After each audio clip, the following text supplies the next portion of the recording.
से नहीं मिले, बल्कि उनका स्पष्ट उदाहरण भगवान बुद्ध के समय में गठित संघों की कार्यप्रणाली में दिखाई देता है।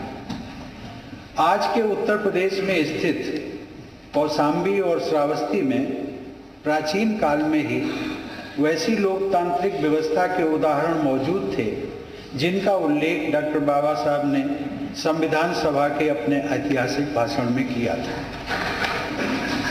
आज आप सभी जनप्रतिनिधिगण उस वीरांगना का जन्म भी आज के कौशाम्बी जिले में हुआ था। अनेक बार जेल की यातनाएं सहने वाली दुर्गा भाभी ने गाजियाबाद में एक कन्या पाठशाला में शिक्षिका के रूप में कार्य किया और गाजियाबाद में ही उनका निवास स्थान बना रहा। कानपुर के डीएवी कॉलेज में शिक्षा प्राप्त करने वाले शिव वर्मा और महावीर सिंह जैसे क्रांतिकारियों ने अपना जीवन देश पर न्यौछावर कर दिया। एटा में जन्मे क्रांतिकारी महावीर सिंह को अंग्रेजों के लिए खतरनाक माने गए क्रांतिकारियों के साथ अंडमान भेज दिया गया। वहां कारावास में ही शारीरिक अत्याचारों के परिणाम स्वरूप उनकी जीवन यात्रा का अंत हो गया। परसों यानी विगत 4 जून को मुझे गोरखपुर के गौरवशाली इतिहास से जुड़े एक लाइट एंड साउंड शो को देखने का भी अवसर मिला।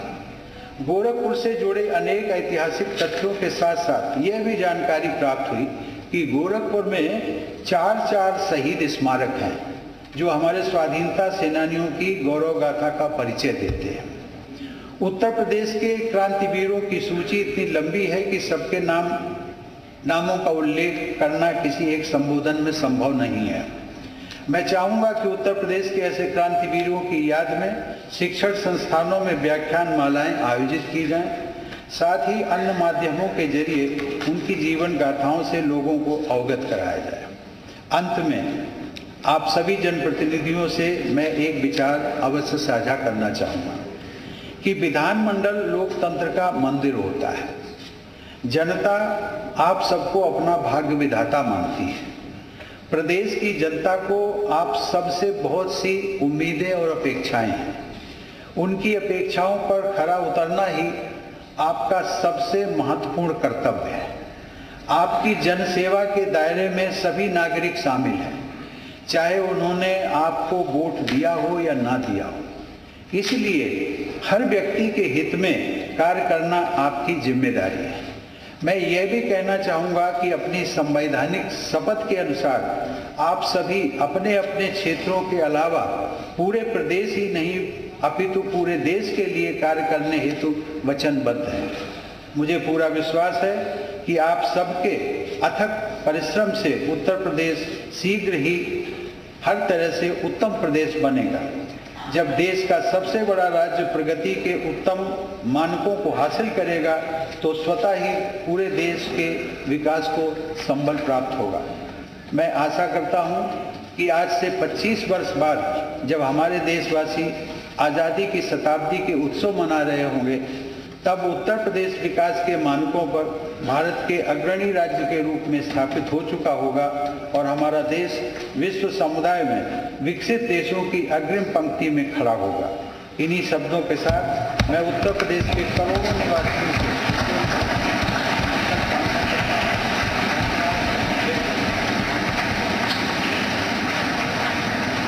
माननीय राष्ट्रपति जी, हम आपके द्वारा दिए गए मार्गदर्शन से अभिभूत हैं। इस सदन के सभी सम्मानित सदस्यगण, विधानसभा और विधान परिषद के सभी सम्मानित सदस्यगण आपके प्रति कृतज्ञतापूर्वक आभार व्यक्त करते हैं। आपको बहुत बहुत धन्यवाद। सब लोग खड़े होंगे राष्ट्रगान के लिए।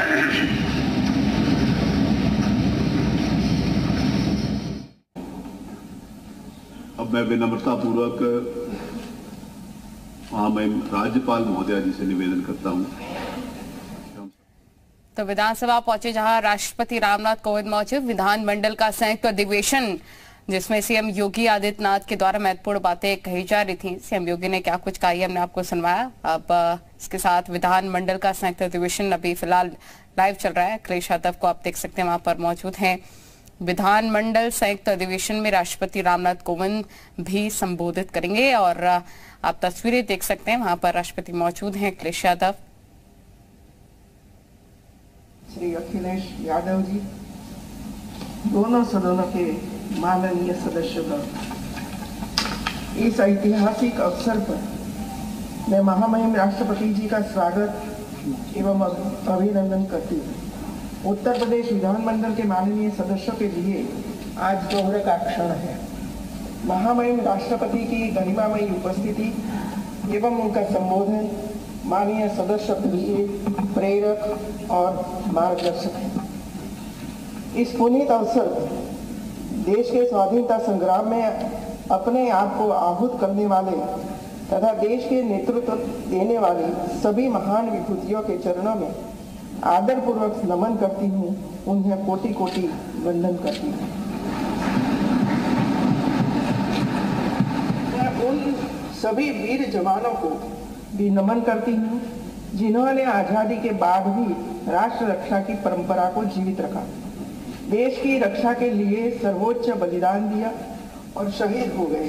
इसके साथ ही जिन पुण्य आत्माओं ने आजाद भारत के पुनः निर्माण में प्रगति की एक एक ईंट रखी, 75 वर्ष में देश को यहाँ तक पहुँचाया, मैं उन सभी को भी नमन करती हूँ। आजादी का अमृत महोत्सव देश के स्वावलंबन का प्रतीक है। आज भारत की विकास यात्रा के अवलोकन का अवसर है। यह महोत्सव भारत के प्रधानमंत्री श्री नरेंद्र मोदी जी के नेतृत्व में 12 मार्च 2021 को साबरमती आश्रम से आरंभ हुआ था, जो 15 अगस्त 2023 तक 75 सप्ताह तक अनवरत जारी रहेगा। माननीय मुख्यमंत्री के कुशल नेतृत्व में उत्तर प्रदेश सरकार द्वारा विभिन्न सांस्कृतिक आयोजनों एवं कार्यक्रमों के माध्यम से संपूर्ण राज्य में आजादी का अमृत महोत्सव मनाया जा रहा है। इस कड़ी में उत्तर प्रदेश विधानमंडल के सदस्यों को महामहिम राष्ट्रपति जी का संबोधन गौरव का विषय है। महामहिम राष्ट्रपति के संसदीय एवं विधायी अनुभव तथा व्यापक लोकतांत्रिक दृष्टिकोण का लाभ माननीय सदस्यों को प्राप्त होगा। आजादी का अमृत महोत्सव हमारी राष्ट्रीय यात्रा का एक उत्सव है। अनगिनत स्वतंत्रता सेनानियों द्वारा दी गई आजादी की विरासत को संजोने का उत्सव भी है। यह उत्सव नए भारत के निर्माण और स्वतंत्रता के गुमनाम नायकों सहित स्वतंत्रता सेनानियों के योगदान को स्मरण करने का भी अवसर है। यह हमारा गंभीर दायित्व है कि हम स्वतंत्रता सेनानियों के बलिदान और उनके आदर्शों को आत्मसात करें और प्रेरणा लें। स्वतंत्रता सेनानियों के संघर्ष और बलिदान का ही प्रतिफल है कि आज हम आजाद भारत की सबसे बड़ी विधायिका में जनता का प्रतिनिधित्व कर रहे हैं।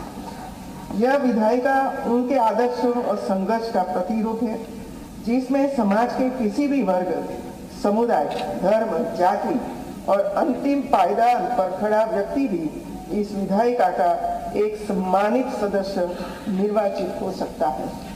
उत्तर प्रदेश विधानमंडल का यह सदन ऐतिहासिक और क्रांतिकारी घटनाओं का अगुवा रहा है। देश को दिशा सीएम योगी क्या कुछ कह रहे हैं, सुनिए। और उच्च शिक्षा कानपुर नगर में लेने के पश्चात आपने कानपुर विश्वविद्यालय से कानून की डिग्री भी प्राप्त की। यह भारत के लोकतंत्र की ताकत है। एक सामान्य गांव और एक सामान्य परिवार में जन्म लेने के बाद भारत के सर्वोच्च संवैधानिक पद पर देश के गौरव और गरिमा को बढ़ाना, ये पूरे देश और पूरे उत्तर प्रदेश के लिए गौरव की बात है। वर्ष 1977 से 1979 तक आप दिल्ली उच्च न्यायालय में भारत सरकार के अधिवक्ता रहे। वर्ष 1969 में उच्चतम न्यायालय में एडवोकेट ऑन रिकॉर्ड बने और वर्ष 1980 से 93 तक उच्चतम न्यायालय में भारत सरकार के स्थायी अधिवक्ता के रूप में भी आपने अपनी अमूल्य सेवाएं दी। सन 1994 में उत्तर प्रदेश से देश के उच्च सदन यानी राज्यसभा के सदस्य के रूप में आपका निर्वाचन हुआ। वर्ष 2000 में आप पुनः उत्तर प्रदेश से ही राज्यसभा के लिए निर्वाचित हुए। राज्यसभा की अनेक महत्वपूर्ण समितियों के सदस्य के साथ ही राज्यसभा की हाउस कमेटी के सभापति के रूप में भी आपने अपनी अमूल्य सेवाएं दी। भारतीय शिष्टमंडल के सदस्य के रूप में 22 अक्टूबर 2003 को आपने संयुक्त राष्ट्र आम सभा को भी अपना महत्वपूर्ण संबोधन दिया। 8 अगस्त 2015 को आप बिहार के राज्यपाल के पद पर आसीन हुए। कुलाधिपति के रूप में आपने राज्य विश्वविद्यालयों के कामकाज के अनेक सुधार लागू किए तथा आधुनिक प्रौद्योगिकी का प्रयोग भी प्रारंभ किया। राज्यपाल के रूप में आपकी स्वच्छ छवि, कार्यकुशलता और उल्लेखनीय उपलब्धियों ने राष्ट्रपति पद के लिए प्रबल और सर्वोत्तम विकल्प के रूप में आपको प्रस्तुत किया और आप 2017 में देश के 14वें राष्ट्रपति के रूप में निर्वाचित हुए।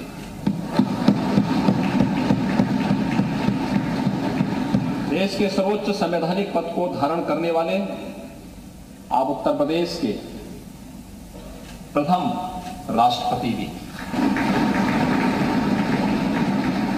भारत के प्रथम नागरिक के रूप में आपने भारत की ओर से शांति, प्रगति और भाईचारे का संदेश संपूर्ण विश्व को दिया। राष्ट्रपति के रूप में आपको Madagascar, Equatorial Guinea, Eswatini, Croatia, Bolivia और गिनी गणराज्य द्वारा वहां का सर्वोच्च राजकीय सम्मान भी प्रदान किया गया है। आदरणीय प्रधानमंत्री श्री नरेंद्र मोदी जी के यशस्वी नेतृत्व में सेवा, सुशासन और गरीब कल्याण के प्रति समर्पित 8 वर्ष पूर्ण हो रहे हैं। इन 8 वर्षों के दौरान देशवासियों के आत्मविश्वास में बढ़ोतरी हुई है। प्रत्येक क्षेत्र में बुनियादी सुविधाएं बढ़ी हैं। जरूरतमंदों तक बिना भेदभाव विकास और कल्याणकारी योजनाओं का लाभ पहुंचा है। अब भारत को एक नई वैश्विक प्रतिष्ठा भी प्राप्त हुई है। स्वाधीन भारत के इतिहास में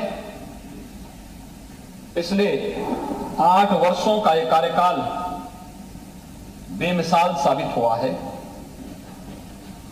आजाद भारत की 75वीं वर्षगांठ स्वतंत्रता के गौरवशाली इतिहास के पुनरावलोकन का एक अवसर भी है, जिसे पूरा देश आजादी के अमृत महोत्सव के रूप में मना रहा है।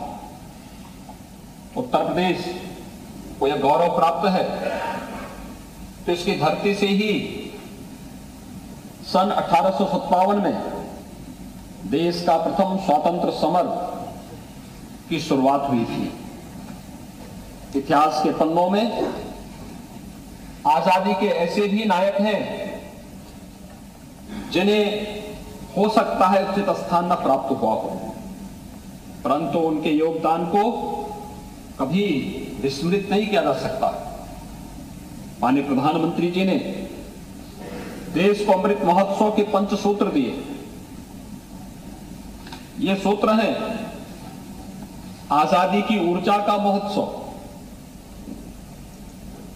यानी अमृत महोत्सव का मतलब आजादी की ऊर्जा का महोत्सव, स्वाधीनता सेनानियों से प्रेरणा का महोत्सव, नए विचारों का महोत्सव, नए संकल्पों का महोत्सव, आत्मनिर्भरता को प्राप्त करने का महोत्सव। ये 5 सूत्र आजादी की लड़ाई के साथ साथ आजाद भारत के सपनों और कर्तव्यों को देश के सामने रखकर आगे बढ़ने की प्रेरणा देंगे। आजादी का अमृत महोत्सव हमें आत्मावलोकन का अवसर दे रहा है। 2047 का भारत कैसा होगा, इसके लिए माननीय प्रधानमंत्री जी ने आगामी 25 वर्ष के कालखंड को अमृत काल निर्धारित करते हुए नवीन संकल्प के साथ नए लक्ष्यों को प्राप्त करने के लिए पूरे देश के नागरिकों को परिश्रम करने के लिए आह्वान किया है। इस अवसर पर याद करना आवश्यक होगा कि आजादी के इस आंदोलन की सबसे महत्वपूर्ण मांग अपने देश के लिए अपने कानून की थी। देश हमारा, लेकिन शासन अंग्रेजों का, इसलिए कानून भी उन्हीं का था। लंबे संघर्ष के बाद हमें अपना कानून बनाने का अधिकार मिलने की शुरुआत हुई। यद्यपि हमें कानून बनाने का पूरा अधिकार नहीं मिला था, केवल शुरुआत हुई थी, जिसके दृष्टिगत राज्य स्तर पर विधानमंडल की स्थापना का मार्ग प्रशस्त हुआ और 5 जनवरी 1887 को विधान परिषद का गठन किया गया। उस समय उत्तर प्रदेश का उत्तर पश्चिमी प्रांत और अवध प्रांत के नाम से उत्तर प्रदेश को जाना जाता था। स्थापना के समय विधान परिषद का कोई निश्चित स्थान नहीं था। परिषद की प्रथम बैठक प्रयागराज में, एक बरेली में और एक मालवी सभागार जो तत्कालीन बेनेट हॉल लखनऊ विश्वविद्यालय में भी हुई। विधान परिषद की बैठकें प्रयागराज या लखनऊ के राजभवन में होती रही। कालांतर में लखनऊ में परिषद भवन निर्मित किया गया। यह भवन अब हमारा विधान भवन कहलाता है। वर्ष 1928 में यह भवन विधान परिषद का स्थायी स्थान बन गया। गवर्नमेंट ऑफ इंडिया एक्ट 1935 के अनुसार विधानमंडल द्विसदनीय हो गया। अब विधान परिषद का मंडप विधानसभा को दे दिया गया। वर्ष 1937 में अपने गठन के पश्चात विधान परिषद की प्रथम बैठक भी तत्कालीन विधान परिषद के एक समिति कक्ष में हुई थी। तत्समय ही विधान परिषद के लिए एक अलग मंडप का निर्माण भी प्रारंभ किया गया, जो सन 1937 में तैयार हो गया। महामना पंडित मदन मोहन मालवीय जी, पंडित गोविंद बल्लभ पंत जी, डॉक्टर ईश्वरी प्रसाद जी, पंडित मोतीलाल नेहरू जी, श्रीमती महादेवी वर्मा जी, डॉक्टर संपूर्णानंद जी, राजश्री पुरुषोत्तम दास टंडन जी, गणेश शंकर विद्यार्थी जी, आचार्य नरेंद्र देव जी,